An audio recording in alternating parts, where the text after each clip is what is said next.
ሌላኛው ጥያቄ አንዲት ሴት የረመዳን ቀባ ያለባት ሸዋልን መጀመሪያ መጾም ትችላለች ወይ?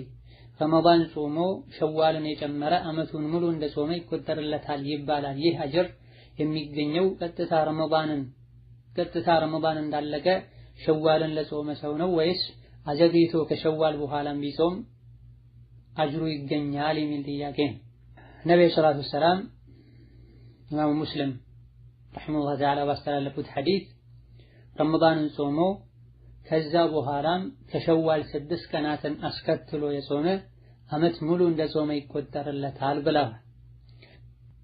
ይህ ሐዲስ አገላለጹ እንደሚያስረዳው የትሩፋት የሚገኘው ረመዳንን ሙሉ በሙሉ ጾሞ ከዛ በኋላ ከሸዋል 6 ቀን ከተጾመ እንደሆነ ረመዳንን ሙሉ ሳይጾም ከሸዋል 6 ቀን የጾመ ሰው ረመዳንን ጾሞ ከዛም ከሸዋል 6 ቀን ጾም አይባል።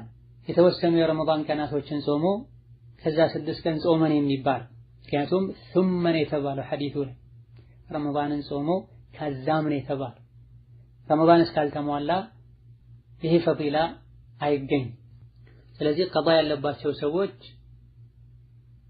ረመዳን እንደተጠናቀቀ መጾም ከቻሉ ፈጥነው ቀባውን ነው ማውጣት ያለባቸው። ቀባውን ከጨረሱ በኋላ ሸዋል ወር ሳያልቅ 6 ቀን ማስከተል ከቻሉና ከጾሙ አመት ሙሉ እንደጾሙ ይቆጠርላቸዋል።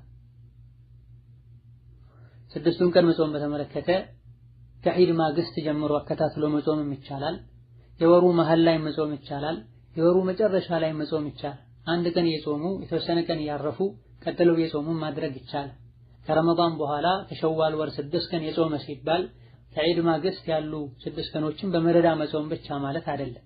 ይሄን ቢያደርጉ የተሻለ ኸይር ነገር ላይ ከመስቀዳደም